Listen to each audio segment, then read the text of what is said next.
So not the ocean is in cahoots.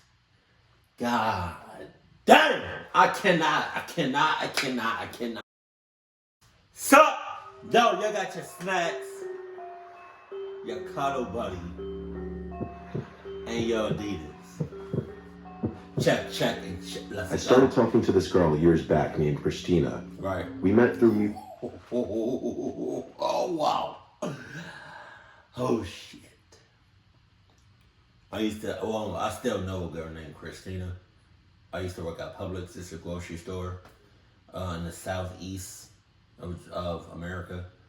I used to work there.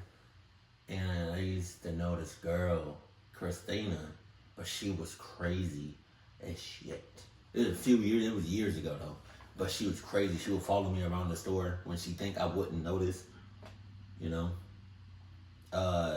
She would ask where I was. She would ask other coworkers where I was. She would constantly stare at me. I'm not bullshit, like I'm not BSing you, like I'm dead ass. Like it was something wrong with her. Oh my God. And I tried reporting her and it was just bad. She wasn't like, you know, oh God, it was just bad. mutual friends, and after a while of commenting on each other's Snapchat stories, I decided to just bite the bullet and ask her out on a date. It was mid-July, so options for things to do were abundant. Namely, the beach and anything outdoors was an option for a first date. There's a beach by me that allows trucks to drive onto it with proper permits, and I frequently go there still to this day with my pickup truck. It was a night that neither of us had work the next day, so we decided to go to the beach and have a little bonfire with some drinks. On a weeknight past 8 o'clock, I knew next to nobody else would be on the beach that late. Wait a minute, wait. How you know this girl? So options for things to do were abundant. Snapchat stories. I decided to just bite the bullet and ask her out on... Okay, I'm sorry, I have to restart this whole shit. Talking about Christina that just messed with my mind. Ew. Okay. I'm sorry. So, no.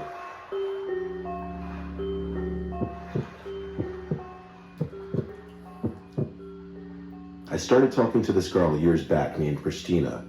We met through mutual friends, and after a while of commenting on each other's Snapchat stories, I decided to just bite the bullet and ask her... Okay, y'all met through mutual friends, like in person? Or y'all met only through Snapchat? Because if y'all met only through Snapchat, that's clucked. That's clucked. And she's in cahoots. And I hope he brought a pack of condoms to the beach. And it's not for what you think.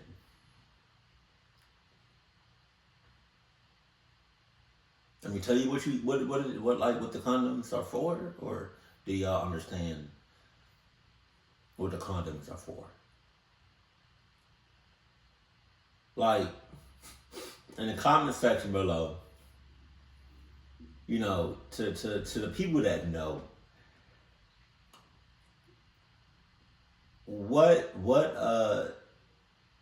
when I say, you know, something along the lines of like, you know, go get some condoms, or I hope you got a pack of condoms, or no condom necessary. Like, what does that mean to the new people, to the new subscribers? You know? Because I guarantee you, it's not for what you think. On a date. It was mid-July, so options for things to do were abundant. Namely, the beach and anything outdoors was an option for a first date. There's a beach by me that allows trucks to drive onto it with proper permits, and I frequently go there still to this day with my pickup truck. It was a night that neither of us had work the next day, so we decided to go to the beach and have a little bonfire with some drinks. On a weeknight past 8 o'clock, I knew next to nobody else would be on the beach that late, so it was what seemed like a perfect first date in privacy. She lived only 5 minutes away from me, so I picked her up, and then we stopped at a 7-Eleven where I bought some firewood and other supplies for the fire. Then we headed straight to the beach. To be honest, I'd never started a fire before that, so I was scared of embarrassing myself. But it's so many red flags, there's so many club flags, and the video and the story just started. You barely know this girl, right? Just because she might be cute or fine or, you know, all that, and a bag of,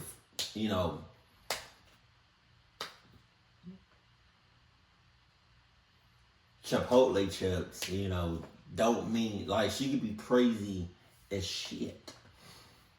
It's so many red flags. Like, first of all, you just met her, right? That's one. You're picking her up, that's two. She's in your car, that's three.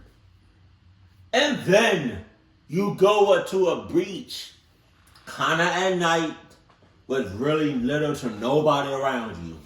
Come on. And I bet you she brought a pack of condoms. I bet you she got like condoms on condoms on condoms on condoms.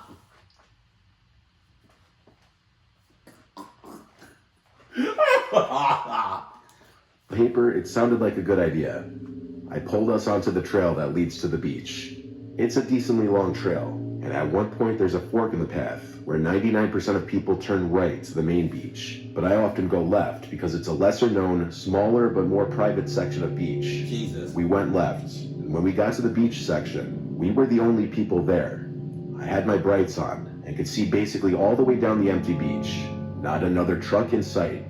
I pulled my truck up on a sandhill, then parked it, and we started to unload the truck. I dug a hole with my shovel to place the firewood and some smaller fire-catching sticks, and honestly, I couldn't get a fire to catch. I tried for 20 minutes and couldn't do it, and I called it quits. It was embarrassing, but we laughed about it. So we just chilled in the dark for a little bit, drinking the beers we brought. Of course. For a while, all we heard was the waves hitting the beach, but Christina was the first to point out that she heard something else in a whisper. I started to listen closer, shifting all my attention to that, and I heard what she meant. It was this whistling sound. Not like a bird, it was a person for sure. Okay, y'all remember that story? I think it was a Mr. Nightmare story. Where this dude, for most of his life, or I think when he was a kid, he used to hear whistling. And then there was a long ass break. And then now he's an adult, but and then he heard the whistling again. Am I tripping? Was that Mr. Nightmare? Or was that somebody else? It was one of them horror stories, and somebody heard whistling. And this shit is whistling. Christina and I looked at each other with telling faces of how freaked out we were. The whistling was extremely close. Since we had no other light, I went into my truck and turned on the headlights. And I heard Christina scream. We both saw the back of a man's head hurrying out of the tall beach grass on the little hill of sand above my truck. Jesus. He had likely been there the whole time, watching us for some reason. I yelled to get lost to the creep. I went up the little hill and tried to follow him, but right away I lost sight of him. There was tall beach grass everywhere. He could have been hiding in any of it. I took out my phone to use its flashlight and got on my toes to get a look over the grass. Oh my God. Looking back, I don't even think I wanted to find him, so I don't know why I didn't just get in the car right away and leave. Christina called me back to just get in the car and leave. Then I heard the whistle again. It sounded way too close for comfort, like within 10 feet from me. Christina heard it too, and she once again begged me to come back to the... Can't you see that that Christina is in cahoots with the person that's... Come on, man. Come on, man. car. I did. I went back down the little hill and started packing the chairs and bags into the bed of my truck. As I was getting into the truck, I stopped and heard a humming from the same spot. Jesus. It was clear by this point someone was deliberately trying to scare us. We got in the car and I switched my lights off and turned the engine on. I sat there for a few moments, waiting, as if I knew that whoever was in the grass would come look at us after hearing the engine start and lights turn off. And I was right. I turned my lights back on, and for just a brief moment, a man's face could be seen looking through the grass into my truck. The light being turned back on made him hide back in the grass. I was tempted to get out and beat the guy up, but Christina stopped me and convinced me that he may be sick in the head or armed, or both, and that we should just leave. I agreed, and we left the beach, the whole time looking behind us to make sure we weren't being followed. It was an incredibly tense and scary drive off that beach. With the amount of crazy people out there, I have no idea what that man's intentions were. but nothing about that entire encounter was normal at all. I bet he had a pack of condoms. I'm still not sold on Christina. When I was younger, my family rented a beach house for a weekend one summer. The house rental was cut extremely short, and this is why. It was our first day there. We went to the beach and then went out to eat for dinner. The sand dunes were very hilly near the house, and that night, my brother Joey and I came up with the idea of sand sledding down the hills.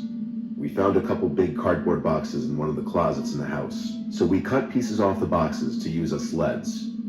Our parents didn't mind us going out in the dark as long as we wouldn't stray too far away from the house. We found what seemed to be the tallest part of the sandhill and started riding down the pieces of cardboard box as if they were sleds. It worked pretty well, actually. When Joey made it to the bottom, I'd say his third or fourth time, he called up to me, "Tyler, what is that?" I didn't see what he meant, so I slid down the hill again and looked at what he was pointing at. Tyler, Tyler, what is that? I don't know.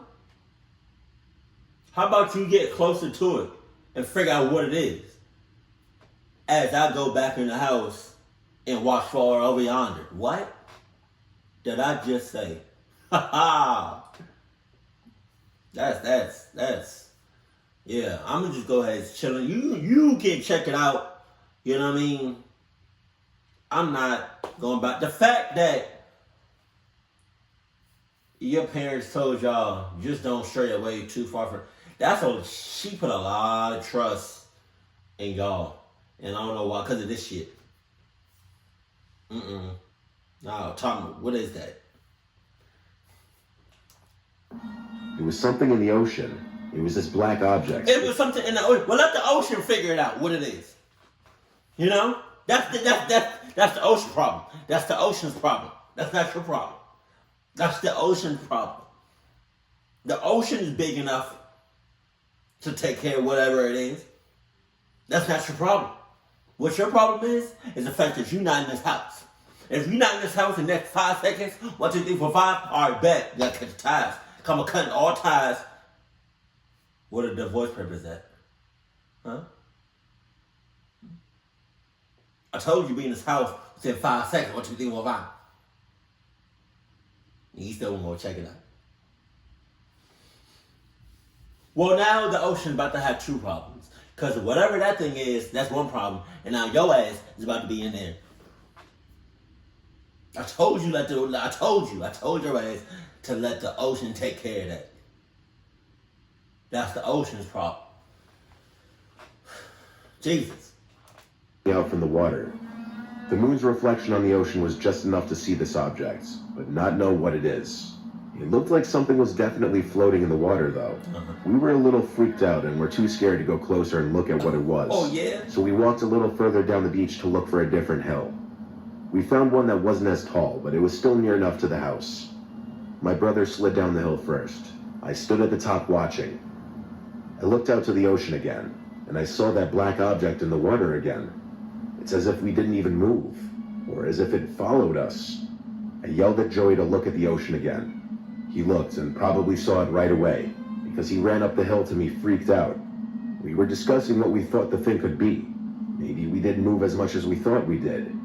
We stared at the object for a while, and we could see it was bopping around a bit. We looked down the beach at the house we were staying at. It wasn't too far away, so we decided to get a closer look at this floating object. Jesus. We thought maybe it was a dead... A dead what? You gonna say a dead body? Because now the ocean got 3 problems. Much as we thought we did. We stared at the object for a while, and we could see it was bopping around a bit. We looked down the beach at the house we were staying at. It wasn't too far away, so we decided to get a closer look at this floating object. We thought maybe it was a dead animal floating in the water. We couldn't have been more wrong. As we got maybe halfway to the water, the black object floating around bopping in the water started to rise, and we realized it wasn't floating at all. A person's body was revealed as they stood up at a towering height. Oh my arms God. now flat at their sides. It was a person's head this whole time. So this mother clubber is in the ocean just acting like it's dead. He dead.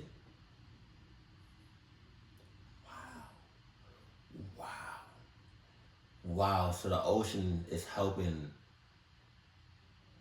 this person to cluck with people. So the ocean is helping this cluck ass person. Do you hear what I just said? The ocean is help. So not the ocean is in cahoots. God damn! I cannot. What ocean was this? Is it Atlantic? Pacific? What's the other one? How many oceans? I'm gonna just stop right there. I feel like all the oceans are connected. No? Yeah? So if that's the case, who can stop the ocean? Nobody. Unless except God himself. But I cannot. That's the ocean. If the ocean decided today was going to be the day to wipe us all out, it has the power to do that. Into the house and slammed the door behind us, yelling to our parents. Our parents seemed confident that there was no threat from someone going for a night swim, though, even after we said they were following us in the water. Our dad went out to the backyard deck with the lights on and looked around the beach. Wow. And when he didn't see anyone, he told us we had nothing to worry about. Nice. It wasn't until later that night that we heard our mom scream from the living room as Joey and I were in the room we were sharing. We jumped out of our beds to rush outside and see what it was. As we entered the living room, our dad yelled at us to go back to our room, but we didn't listen right away. They were looking at something outside. We walked over to see what it was they were staring at. Close enough to see him, a naked, smiling man on the backyard deck, waving. My dad then physically moved us back into our bedroom and told us not to come out. We heard everything, as our dad was screaming threats of calling the police at the man. Then there was a loud bang from the glass of the back door, accompanied with the sound of our mom screaming. Our dad yelled at our mom to go stay with the kids. She came into the room and tried to comfort us, while we heard our dad calling 911, all while hearing periodic bangs on the glass. Our dad is not a big guy, and he's far from a fighter, so the chances of him going outside to confront that man himself were slim to none unless it was absolutely necessary. This went on for a few minutes, before the bangs stopped and our dad seemed calmer. A bunch of police cars came to the house. There were more police officers in the house than I can remember counting. My brother and I were asked to describe what we saw on the beach to help tie the whole story together. Our parents to this day tell us that the most likely explanation was a child predator on drugs. Jesus! It's a very sick and disturbing thing for our entire family to go through. In fact, 12 years later, it's still cringy and disturbing to think back on. And yes, the obvious answer to the obvious question, did we leave after that encounter? Yes, we did. And our parents got their money back. We ended up staying at a nearby resort so as not to waste the weekend. But obviously, we were all a bit shaken up after that. Jesus. God damn.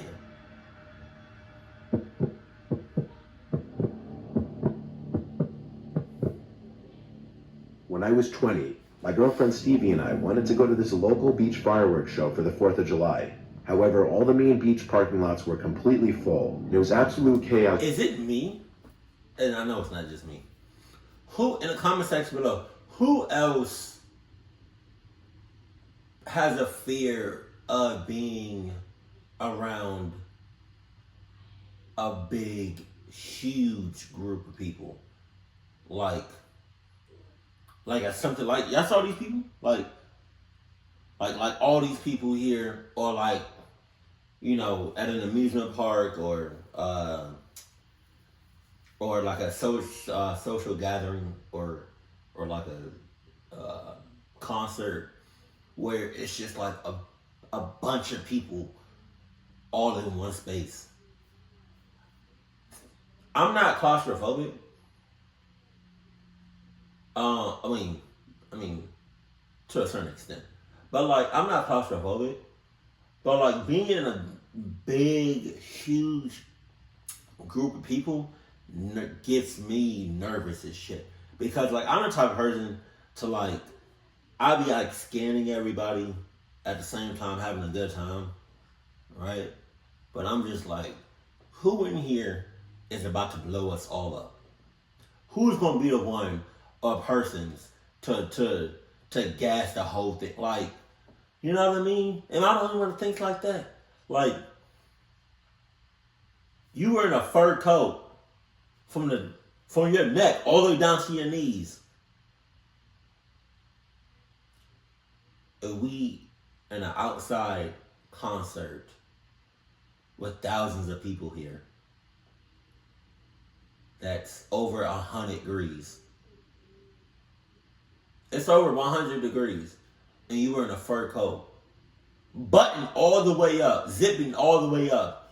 From literally the bottom of your chin all the way down to your ankles.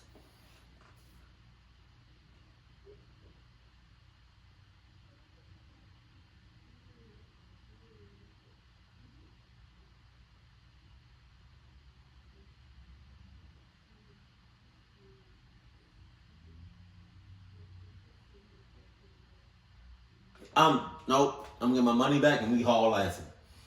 Cause what the fuck are you doing? Like, what? No. I don't even care if you naked under there. You gotta be burning up. Come on. Like, I'm gonna have a good time, but at the same time, I'm scanning everybody. What the fuck are you talking about? Absolute chaos trying to find parking. Eventually, we ended up driving further down the road to a less crowded, almost empty parking lot. People were parked in the lot, sitting on beach chairs in the parking lot, apparently ready to watch the show from there, but Stevie and I didn't want to do that. We walked onto the beach with our blanket and drinks. We had to cross a tunnel under the overpass to get to the beach side, away from the parking lot. The beach was surprisingly empty. Apparently, we were the only ones who thought it'd be a good idea to walk to the main beach. We started our long walk.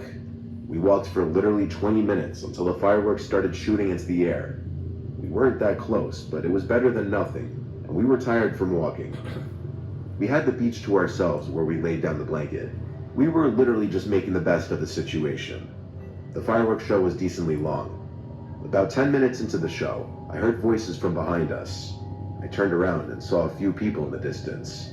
They were standing facing the fireworks. Nothing strange there. Probably just more people watching the fireworks show. That's hella strange. We sat for another 10 minutes or so. That's around the time the show ended. Sus.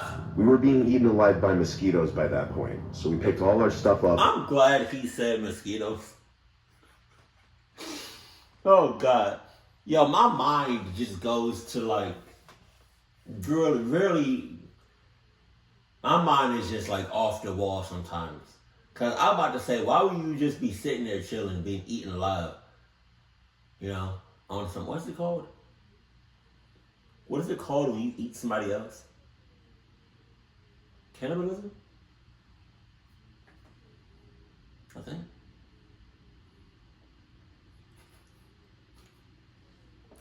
Like, you're enjoying the fireworks, but like, at the same time, you got no toes. Oh, shit. Started speed walking back. We passed a few tunnels, and although they all looked the same, we remembered that the one we crossed had 2 garbage cans right next to the left wall. I could see a young man approaching us from the darkness ahead. He greeted us and asked us for help. What? I slowed my walk, but didn't come to a complete halt, because I was instantly wary of this guy. He looked to be one of the guys I had seen in the distance earlier.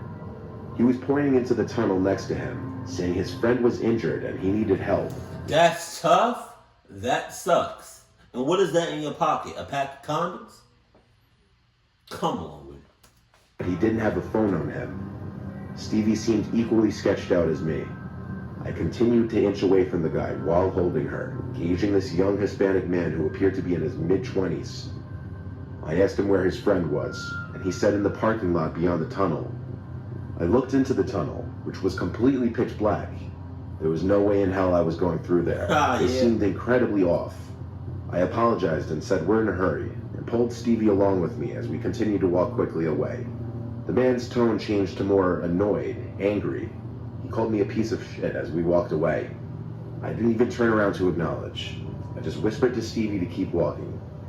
I'd look over my shoulder every few seconds, checking if we were being followed by him, and eventually I realized we were. He, along with 2 other people, were tailing us from not far behind, already indicating that the man lied about his so-called injured friend. We were about to be jumped. I could feel it. I told Stevie to run ahead to the tunnel with the 2 garbage cans. I knew if we both ran, that it would probably trigger the group of men behind us to chase us. She moved ahead in a low-key, non-obvious jog. I realized the men behind me were getting closer. I wanted to give Stevie a little more time to get ahead to the car before I would book it. By the time I'd made it to the tunnel, I turned around again, and the three men were almost right on top of me now. One of them started shouting, "Hey, come here." Stevie was trying to call me, but I couldn't pick up. As soon as I got to the entrance of the tunnel, I felt that they were about to run up to me and grab me, so I booked it through the tunnel, and I heard their footsteps right behind me. I sprinted on the concrete wall barefoot, but I endured the pain in the heat of the moment, in fear for my life.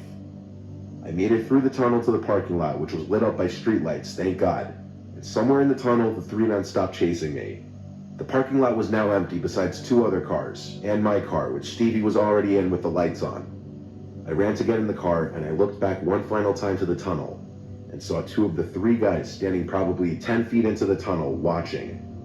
I got in the car, and we drove out of the parking lot and down the parkway, and honestly, I was never so relieved to see the taillights of a traffic jam from the thousands of people leaving the main beach parking lots. I had no clue if we were going to be mugged or murdered, but clearly those people were there that night with a plan. I'm glad we didn't fall for their trap. I'm glad so too. What you talking about? I'm pretty sure there was another way you could have went around instead of going through that dark ass tunnel. But I'm sorry about anybody else that, got hurt or lost their lives. Cause some people, they just don't make it up. My condolences. Jeez. I don't really like big gatherings like that. I just don't. And if I'm in a big gathering, best believe I'm having my alert. I'm having my red flags up, my sus flags up, my cluck flag, all the flags, the whole nine, all the motherfuckers. Keep cool, keep classy, and I love you. Stay happy, my family.